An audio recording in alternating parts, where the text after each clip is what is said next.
Well, if you did not experience the trailer at its launch, I gotta say it was probably the top 3 trailer of all time in Apex Legends. This is sick stuff. I'm so excited about what is coming, and the patch notes are just as sick as well. A lot to dive into and discuss in today's video, so make sure to smash that like button, subscribe to the channel, and comment down below if you guys want to stay up to date all things Apex Legends news related. Congratulations to Nico Rogers for winning our console giveaway or PC giveaway. He chose the PS5 to take, and so yeah, I don't know what else to say here. I'm trying to think of an outro, but let's jump right into it. So shout out to the gaming merchant for some of the gameplay that you're seeing in the background, and then obviously Apex itself for their background trailer. So these patch notes are kind of weird because there's a lot of stuff on their EA website, and then there's a lot of stuff they didn't put on the EA website, but it was released by like content creators that got early access and stuff. So it might be a little bit jumbled, but I'm going to go through everything and then talk about a lot of the stuff that a lot of the fans requested that we're happy to see. So number one, the obvious, yes, there is a brand new firing range, and this thing looks sick. I love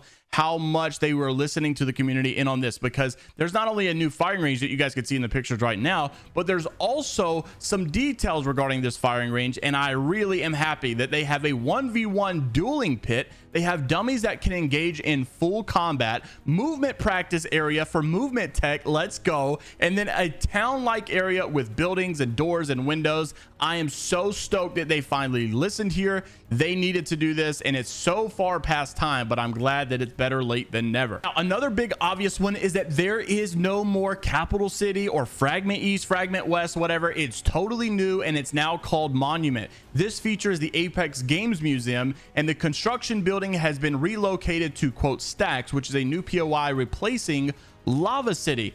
I absolutely love that they kept what we love about Fragment, right? Those buildings that we love fighting in, they kept it, but they just moved it to a new location and gave that location a new change. And then they made Fragment so much better because it's no longer trashed and like broken and the lava everywhere. They cleaned it up. They made it look nice and pretty. And I love that it's got a change. This is huge stuff. And I think a lot of people have also been happy about this, because while yes, we do actually like a lot of the situations with, like, you know, Fragment being a crazy POI, I do think it need to be balanced somehow, and it need to be changed and updated to some degree. Now there is still lava on the map splitting in the middle. However, there's now a brand new bridge that crosses over, and apparently all the lava has been raised a little bit, so now all lava is traversable by foot. So the skybox and lighting are also updated for World's Edge, and so the map looks totally different and a lot more aesthetically pleasing in my opinion. It's also kind of funny because, like, you know, they made all this movement tech stuff in the firing range, and I don't know if you guys saw it in the background trailer, but they actually wall jumped in this as well. So it looks like the devs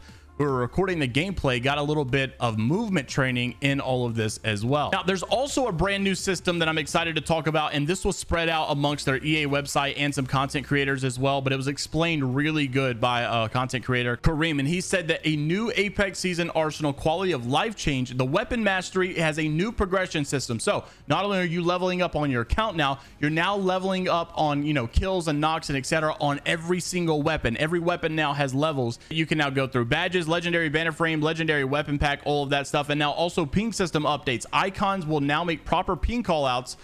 And then here's 2 of them that are going to be changed. So on foot ping callouts, basically icons. You've got avoid, you've got enemy audio, and you've got regroup here. I like those. I think obviously sometimes you don't want to ping like, oh, there's an enemy, because you might be saying they're right there, but in reality you're just trying to say, hey, I hear something. So that's a good one. And then also for the downside is do not revive and enemy healing as well. He also added about the firing range that you can actually join in session with the firing range. So you know how you can join a match, like if you disconnect you can reconnect, or you can join in the middle of a match or something like that, and you're supposed to be able to do that for like mixtape playlists as well, but that feature never works. Well, apparently you can actually join in the middle of a firing range match even if they've already started. However, the max is still 3 players, so you can't get like 6 buddies and go 3v3 practice, but you can do the 1v1 area obviously, and you can join in the middle. So if they've already started up, you can still join while you know, all of that's going on. So good additions for sure. Also a brand new item called an evac tower. This is one thing I was very excited for, because I know this is instantaneously going to be in meta. Once again, it's called the evac tower. Long story short, it is a mobile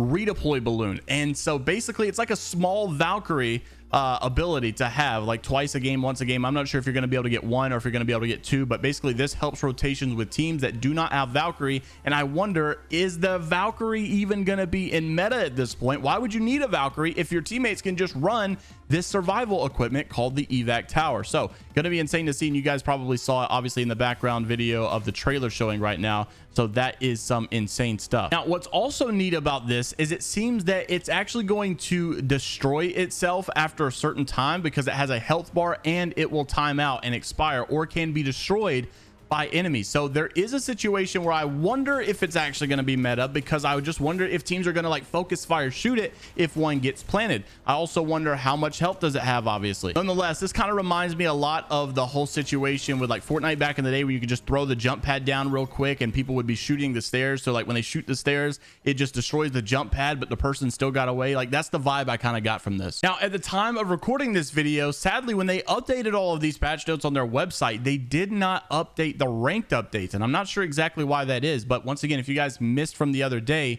what seems to be happening is the fact that they're going to take away the ranked points, take away RP. There's going to be a brand new system called the ladder, the ranked ladder. You're going to have ladder points from now on. So the ranked system seems to be done like entirely differently now. And I've heard that it's like heavily placement oriented. So it's not about getting a bunch of kills or anything like that. Like it's actually going to be super sweaty. It's going to be a lot like ALGS, I would assume. So this has got me pumped. This has got me excited, especially watching that trailer. Honestly, I thought that was a really good trailer. And now with some ranked updates on top of it, this is going to be an absolute banger of a season. Now, what's also crazy is not only is it the World's Edge map changes that we have right now, we are still apparently set to get some changes to Storm Point at some point.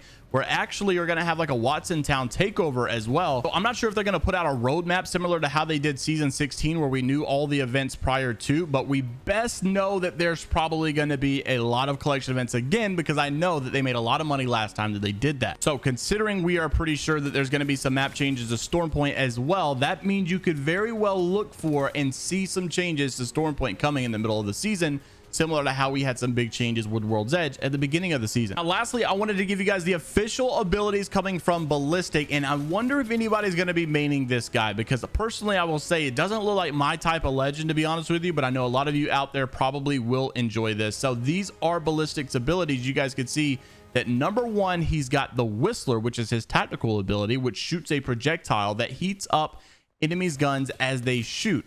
Overheating causes damage, and hold the tactical to lock on. So it's a little bit of like a, aimbot pistol in order to do so. Then obviously you've got the passive ability. This is the sling ability, and you can store a third weapon in the sling, access via the inventory or character utility action. The weapon sling cannot take attachments though. So I think probably the best gun to have in this sling would probably be like a Peacekeeper, maybe, because a lot of times I don't really even need a shotgun bolt on that thing. So something that is like pretty good without attachments. What's a weapon that probably would fit there? Maybe even a 30-30 if you're going to go mid-range or something. Regardless, I do wonder if he's going to be very, very powerful just because of that third weapon. And then also the ultimate ability is going to be called Tempest. When activated, nearby teammates get faster reloads, faster unarmed move speed, and infinite ammo. Ballistic sling weapon will be equipped and upgraded to gold as well. So wait a second, that actually might be a lot more powerful than I think. So he's going to have 3 weapons,